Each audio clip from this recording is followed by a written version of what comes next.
اعوذ باللہ، آپ کو جادوگر کہنے والے، آپ کو پاگل کہنے والے، آپ کو شاعر کہنے والے، آپ کے عزیزوں کا ناحق خون کرنے والے، غریب و بےکس صحابہ اکرام کو قتل کرنے والے۔ اللہ اللہ اللہ۔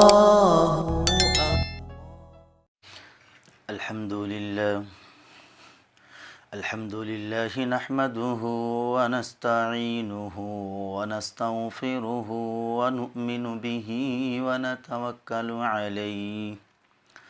ونعوذ بالله من شرور أنفسنا ومن سيئات أعمالنا من يهده الله فلا مضل له ومن يضلله فلا هادي له ونشهد أن لا إله إلا الله وحده لا شريك له ونشهد أن سيدنا ونبينا ومولانا محمدا عبده ورسوله صلى الله عليه وعلى آله وأصحابه وأتباعه وأزواجه وذرياته وأهل بيته أجمعين إلى يوم الدين. أما بعد فقد قال الله تبارك وتعالى في القرآن المجيد والفرقان الحميد: فأعوذ بالله من الشيطان الرجيم، بسم الله الرحمن الرحيم. إذا جاء نصر الله والفتح ورأيت الناس يدخلون في دين الله أفواجا فسبح بحمد ربك واستغفره إنه كان توابا. صدق الله العظيم وصدق رسوله النبي الكريم ونحن على ذلك لمن الشاهدين والشاكرين والحمد لله رب العالمين.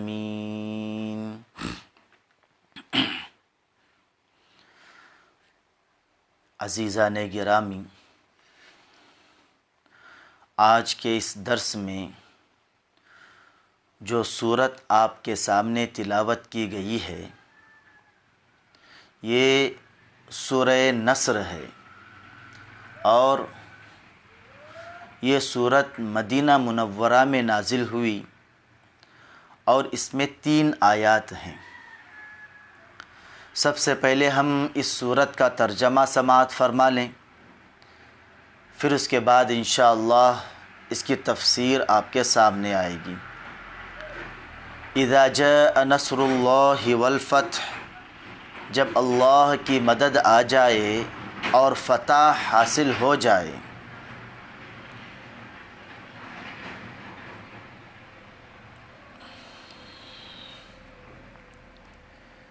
اذا جاء نصر اللہ والفتح،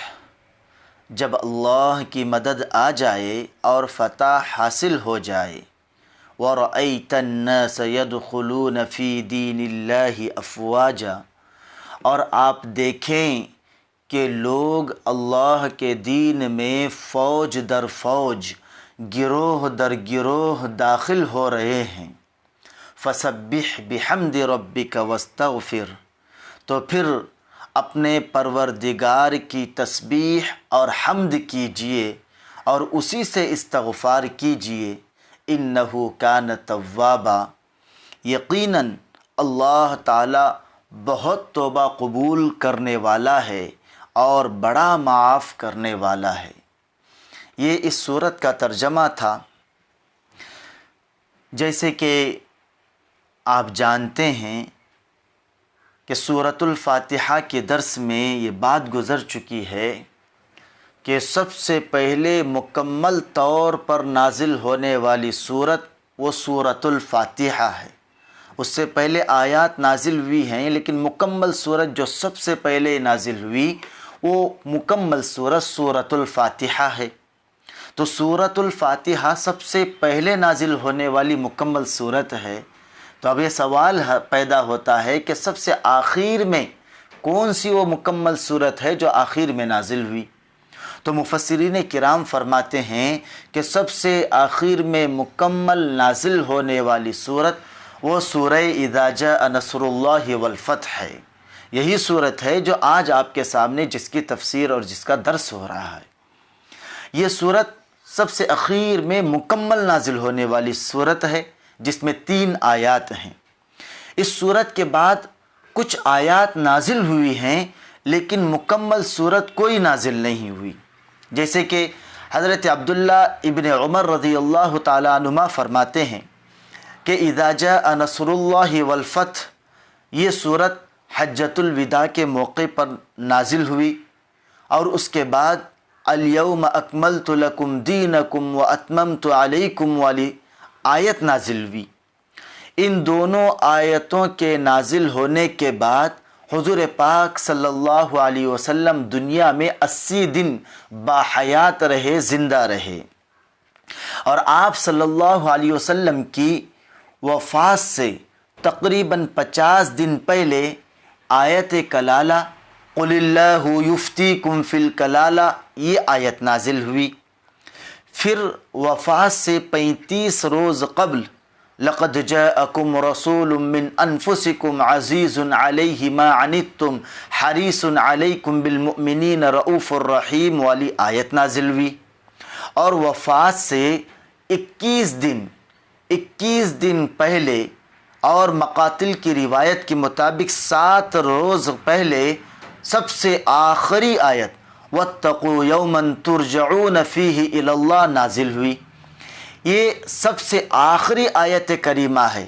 اس آیت کریمہ کے نازل ہونے کے بعد کوئی آیت نازل نہیں ہوئی، اور اس آیت کریمہ کے نازل ہونے کے بعد 21 دن بعد یا دوسری روایت کے مطابق 7 دن بعد اللہ کے نبی صلی اللہ علیہ وسلم دنیا سے پردہ فرما گئے، اور آپ صلی اللہ علیہ وسلم کی وفات ہوئی۔ بہرحال اس سورت کا نام سورہ نصر اور سورہ اذا جاء اور سورہ فتح ہے۔ حضرت عبداللہ ابن مسعود رضی اللہ تعالیٰ عنہما سے مروی ہے کہ اس سورت کو سورہ تودیع بھی کہتے ہیں۔ تودیع کے معنی کسی کو رخصت کرنے کے ہیں، چونکہ اس سورت میں رسول کریم صلی اللہ علیہ وسلم کی وفات قریب ہونے کی طرف اشارہ ہے، اس لیے اس کو سورۃ التودیع بھی کہتے ہیں۔ حضرت عبداللہ ابن عباس رضی اللہ تعالی عنہما سے متعدد روایات میں ہے کہ جب یہ سورت نازل ہوئی تو حضور کریم صلی اللہ علیہ وسلم نے ارشاد فرمایا کہ اس سورت میں مجھ کو میری موت کی خبر دی گئی ہے، اس سورت میں مجھ کو میری موت کی خبر دی گئی ہے۔ اور ایک روایت میں ہے کہ جب یہ سورت نازل ہوئی تو حضور اکرم صلی اللہ علیہ وسلم نے اپنی چہیتی بیٹی حضرت فاطمۃ الزہرا رضی اللہ تعالی عنہا کو بلایا، اور آپ صلی اللہ علیہ وسلم نے حضرت فاطمہ رضی اللہ تعالی عنہا سے گفتگو فرمائی، اور اللہ کے نبی صلی اللہ علیہ وسلم نے حضرت فاطمہ رضی اللہ تعالی عنہا کو آہستہ سے کچھ بتایا، جس کی وجہ سے حضرت فاطمۃ الزہرا رضی اللہ تعالیٰ عنہ رونے لگی۔ پھر کچھ کان میں اللہ کے نبی نے ارشاد فرمایا، جس کی وجہ سے حضرت فاطمہ رضی اللہ تعالیٰ عنہ ہنسنے لگی۔ یہ پورا ماجرا حضرت اماں عائشہ صدیقہ رضی اللہ تعالیٰ عنہ دیکھ رہی تھی۔ تو بعد میں اماں عائشہ صدیقہ رضی اللہ تعالیٰ عنہ نے حضرت فاطمۃ الزہرا رضی اللہ تعالیٰ عنہ سے دریافت فرمایا کہ کیا بات ہے، ایسی کیا بات پیش آئی کہ آپ پہلے تو روئیں پھر ہنسی، اس کی کیا وجہ تھی؟ حضرت فاطمہ رضی اللہ تعالی عنہ نے فرمایا کہ حضور اکرم صلی اللہ علیہ وسلم نے مجھ سے فرمایا کہ اب میرے وفات کے دن بالکل قریب ہے، اب میں تم سے جدا ہو جاؤں گا۔ اللہ کے نبی صلی اللہ علیہ وسلم کی جدائیگی کا سن کر میں رونے لگی۔ پھر اللہ کے نبی صلی اللہ علیہ وسلم نے مجھ سے ارشاد فرمایا کہ بیٹی غم نہ کر، بیٹی غم نہ کر، میرے اہل خانہ میں سب سے پہلے تم ہی مجھ سے آ کر ملاقات کرو گی، مجھ سے ملو گی۔ تو پھر اللہ کے نبی سے ملاقات اور جلدی ملاقات کی خوشی میں میں ہنسی۔ تو بہرحال اس روایت سے بھی پتہ چلتا ہے کہ اس صورت میں اللہ کے نبی صلی اللہ علیہ وسلم کی وفات کی خبر دی گئی۔ اس صورت میں فتح مکہ کی خوشخبری دی گئی ہے۔ اذا جاء نصر اللہ والفتح، فتح سے تمام مفسرین کا اتفاق ہے کہ اس فتح سے فتح مکہ مراد ہے۔ تو حضور صلی اللہ علیہ وسلم نے یہ خوشخبری حضرات صحابہ کرام کو سنائی کہ اس میں فتح مکہ کی خوشخبری دی گئی ہے۔ تو تمام صحابہ کرام نے بہت خوشیاں منائی۔ حضرت ابو بکر صدیق رضی اللہ تعالیٰ عنہ، حضرت عمر رضی اللہ تعالیٰ عنہ اور دوسرے صحابہ کرام نے بڑی خوشیاں منائی کہ اللہ تبارک و تعالیٰ نے یہ بشارت دی ہے اور انشاءاللہ ان قریب اسلام کو یہ غلبہ حاصل ہو جائے گا۔ لیکن ایک صحابی حضور پاک صلی اللہ علیہ وسلم کے چچا حضرت عباس رضی اللہ تعالی عنہ اس موقع پر خوشی منانے کے بجائے رونے لگے۔ حالانکہ تمام صحابہ خوشیاں منا رہے تھے، لیکن حضرت عباس رضی اللہ تعالیٰ عنہ رونے لگے۔ تو نبی کریم صلی اللہ علیہ وسلم نے اپنے چچا سے پوچھا کہ آپ کیوں رو رہے ہیں؟ حضرت عباس رضی اللہ تعالیٰ عنہ نے فرمایا کہ اللہ کے نبی صلی اللہ علیہ وسلم جہاں پر اس صورت میں مکۃ المکرمہ کی فتح کی خوشخبری سنائی گئی ہے، مسلمانوں کے غلبے کی خوشخبری سنائی گئی ہے، اسلام کے غلبے کی خوشخبری سنائی گئی ہے، وہیں پر آپ کے انتقال کی، آپ کے وفات کی خبر بھی اس کے اندر سنائی گئی ہے۔ کیونکہ دنیا میں اللہ تبارک و تعالیٰ نے آپ کو جو مبعوث فرمایا اور جو بھیجا ہے، اس کا مقصد ہی یہ ہے کہ دنیا کے اندر اسلام کا غلبہ ہو جائے، مسلمانوں کا غلبہ ہو جائے، ایمان پورے دنیا میں پھیل جائے،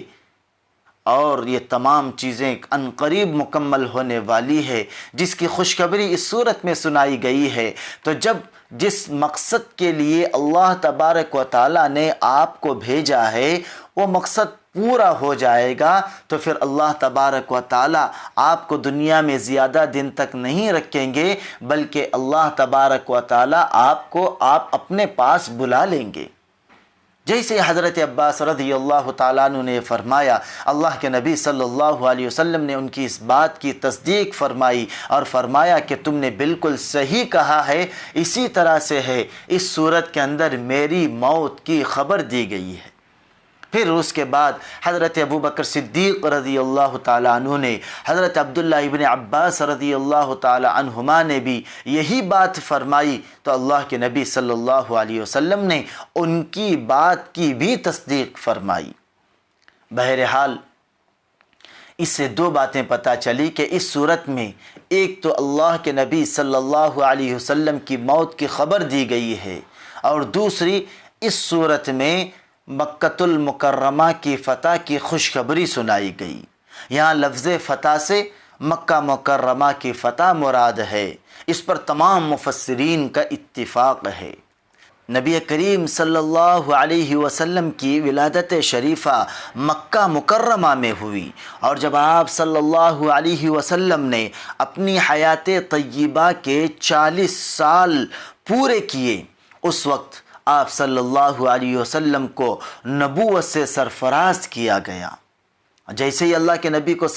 نبوت سے سرفراز کیا گیا، پھر اس کے بعد قرآن پاک کی آیت نازل ہوئی، وَأَنذِرْ عَشِيرَتَكَ الْأَقْرَبِينَ، تو آپ نے سورہ لہب کے درس میں یہ پوری واقعات کو سماعت فرمایا ہے کہ اللہ کے نبی صفا پہاڑی پر چڑھ گئے اور وہاں سے اپنے خاندان والوں کو آواز دی اور ان سے یہ فرمایا کہ قولوا لا الہ الا اللہ تفلحوا، کہ اے لوگوں کلمہ پڑھ لو کامیاب ہو جاؤ گے۔ جیسے یہ فرمانا تھا، جو حضرات اللہ کے نبی کو صادق اور امین جانتے تھے،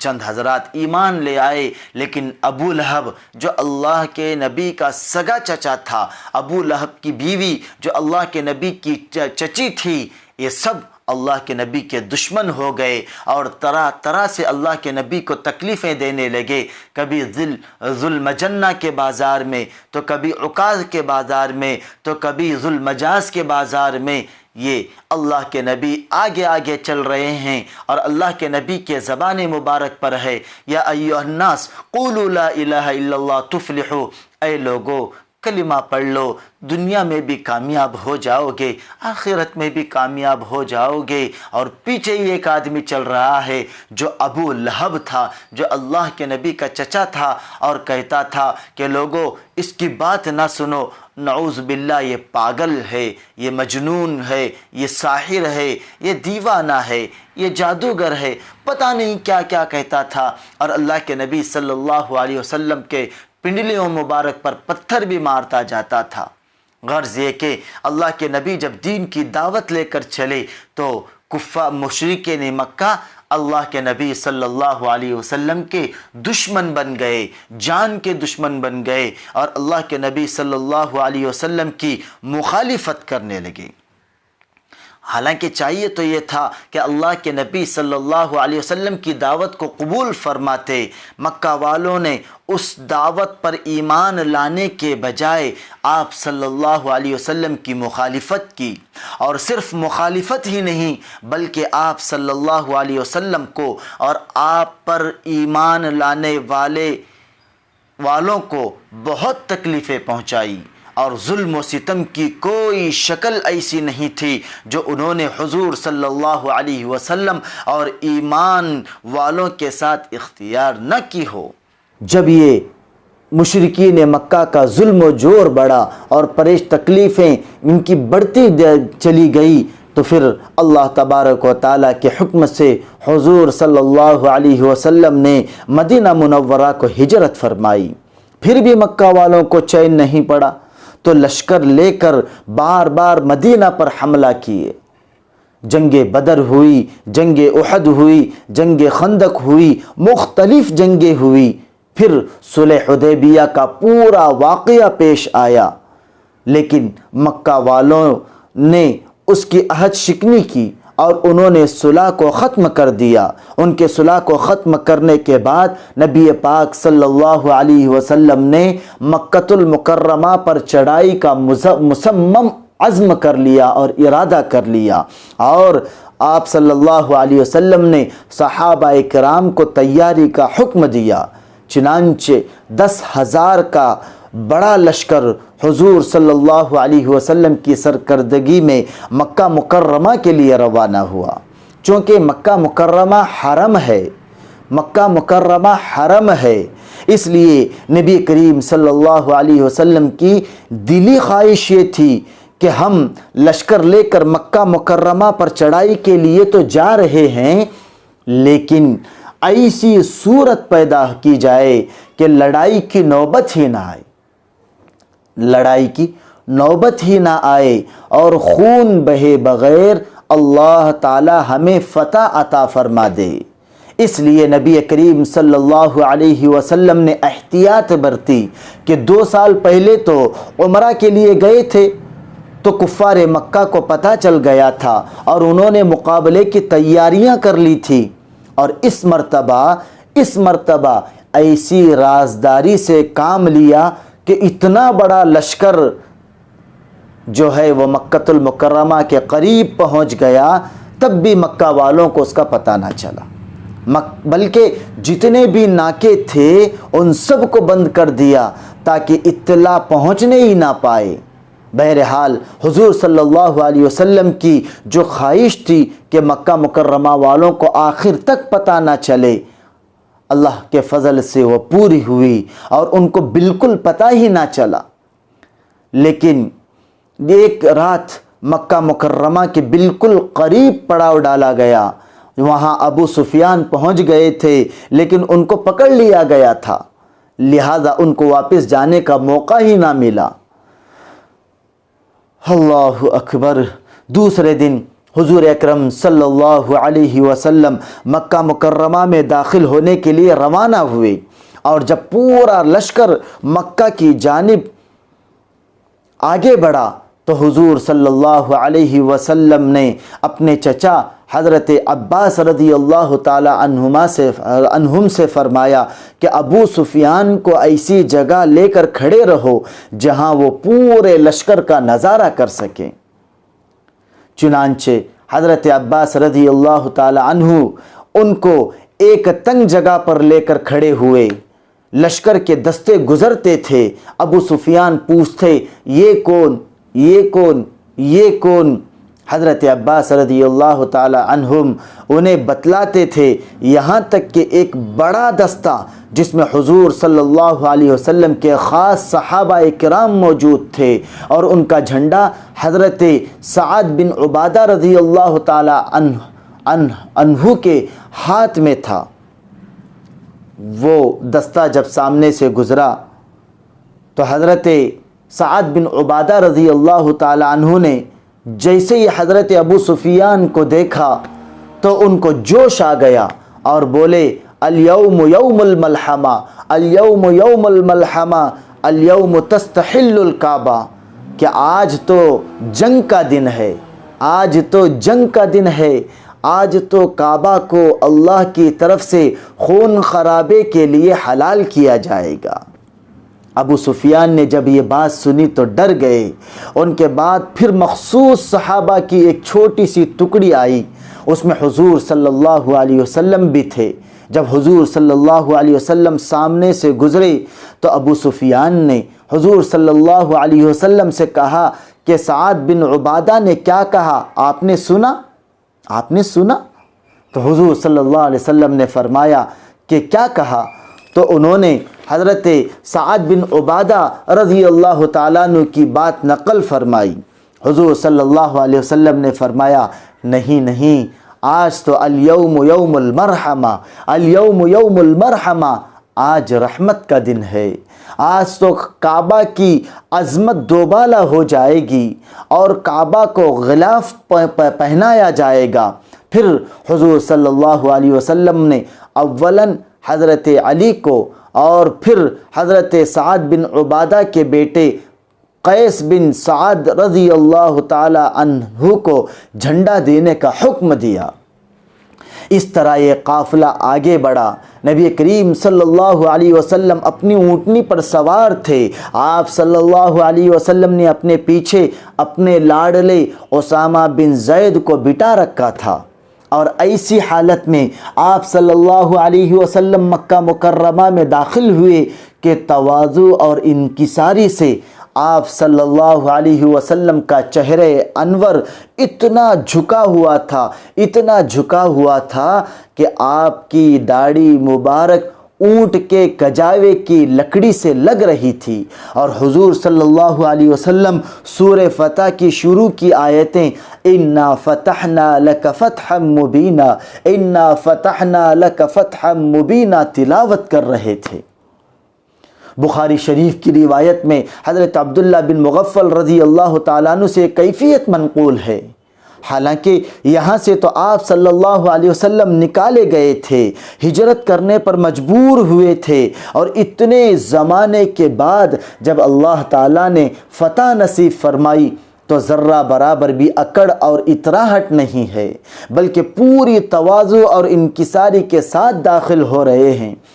دنیا کے بادشاہ ہوتے، اگر دنیا کے بادشاہ ہوتے تو نہ جانے کتنا خون خرابہ کرتے،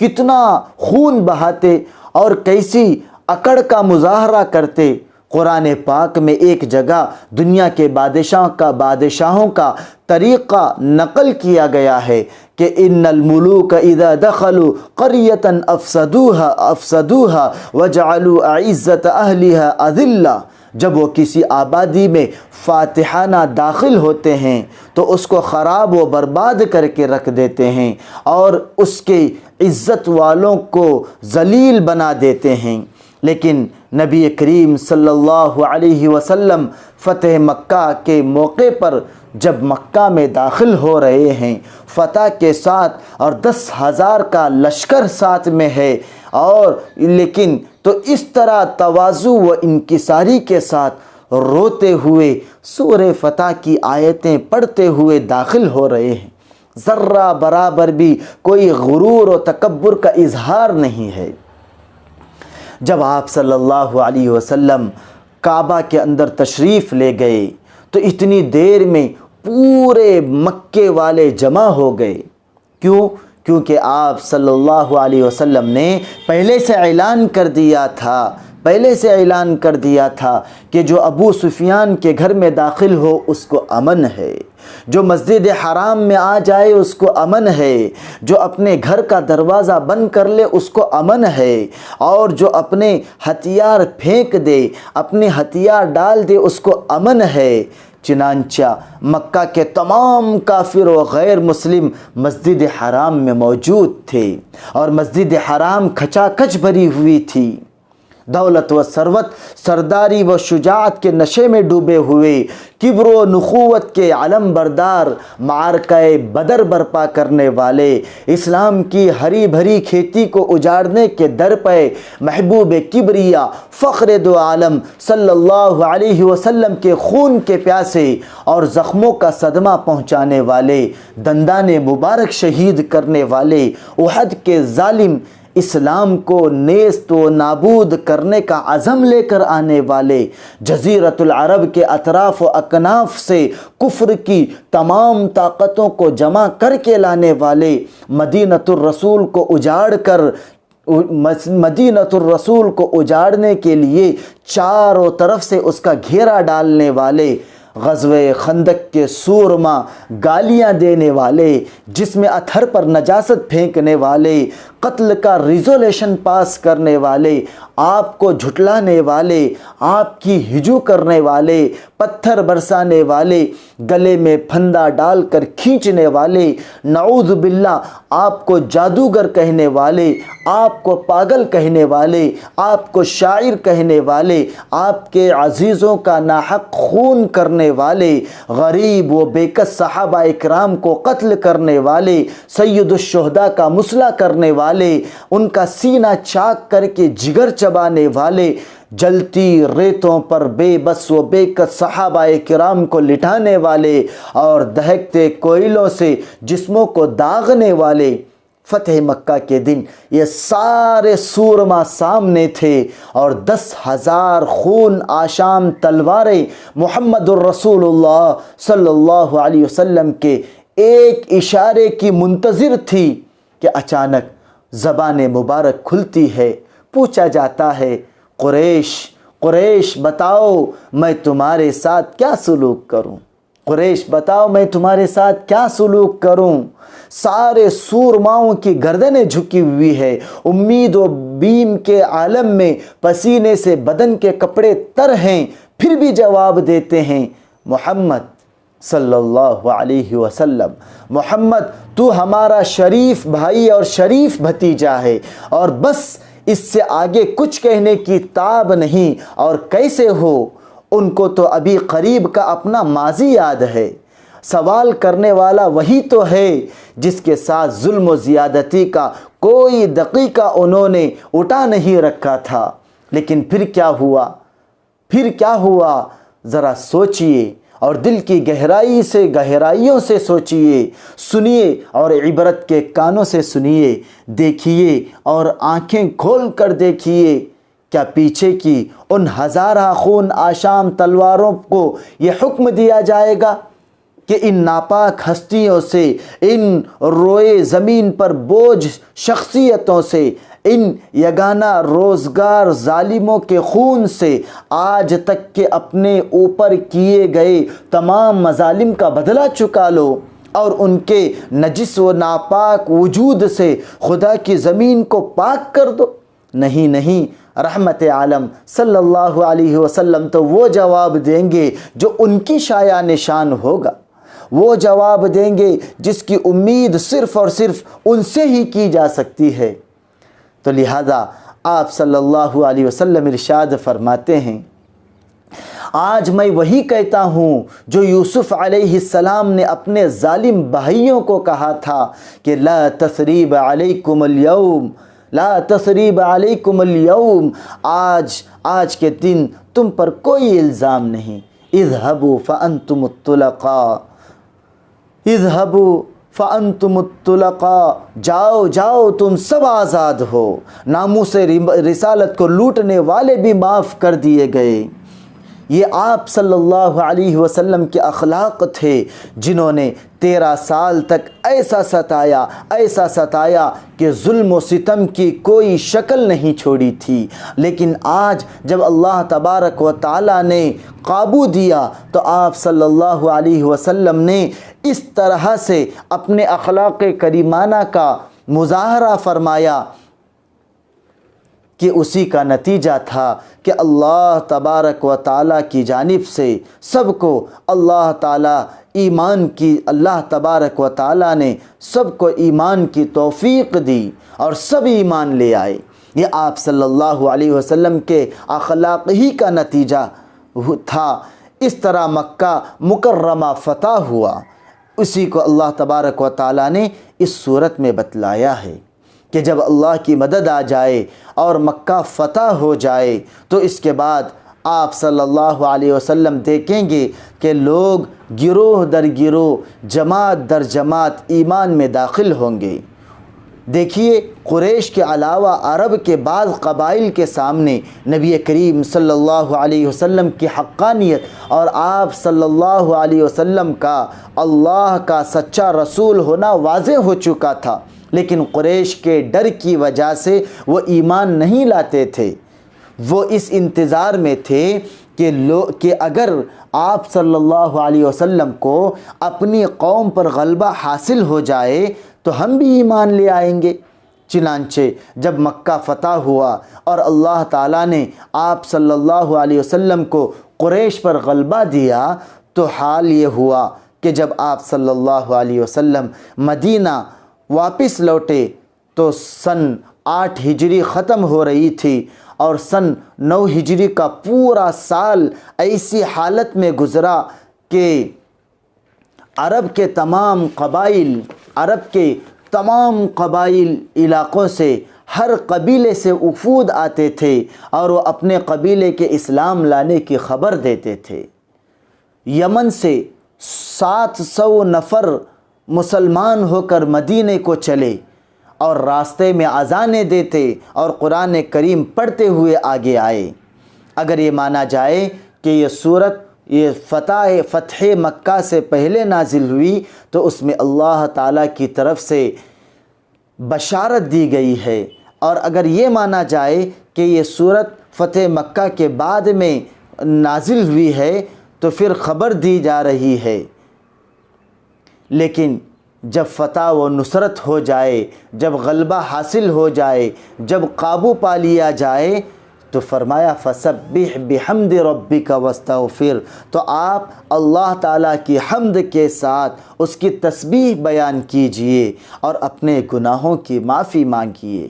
بہرحال اس میں ایک طرف جہاں خوشخبری ہے کہ اللہ تعالیٰ نے اسلام کو غلبہ عطا فرمایا، اللہ تبارک و تعالیٰ نے فتح مکہ کی خوشخبری سنائی، وہیں یہ بھی ہے کہ جس کام کے لیے اللہ تبارک و تعالیٰ نے حضور صلی اللہ علیہ وسلم کو دنیا میں بھیجا تھا وہ کام پورا ہو گیا۔ تو جب مقصد پورا ہو جاتا ہے تو پھر آپ صلی اللہ علیہ وسلم کو واپس بلا لیا جائے گا، گویا آپ صلی اللہ علیہ وسلم کی موت کی خبر دی گئی ہے۔ تو پتہ چلا کہ اس صورت کے اندر جہاں پر فتح مکہ کی خوشخبری سنائی گئی وہیں پر نبی پاک صلی اللہ علیہ وسلم کی موت کی خبر بھی دی گئی، کیونکہ اس کے بعد والی زندگی اللہ کے نبی نے جیسے انداز میں گزاری ہے، اس سے یہ بھی پتہ چلتا ہے کہ اللہ کے نبی صلی اللہ علیہ وسلم کو بھی پتہ چل چکا تھا کہ اب میں ان قریب دنیا سے رخصت ہو جاؤں گا۔ اس صورت کے متعلق مزید باتیں انشاءاللہ آئندہ درس میں بیان کی جائے گی۔ اللہ تبارک و تعالی ہمیں قرآن پاک سے نسبت عطا فرمائے، قرآن پاک کی محبت ہمارے دلوں میں، قرآن پاک کی عظمت ہمارے دلوں میں بٹھائے، اور قرآن پاک کی ایک ایک بات پر عمل کرنے کی توفیق عطا فرمائے۔ وآخر دعوانا ان الحمد للہ رب العالمین۔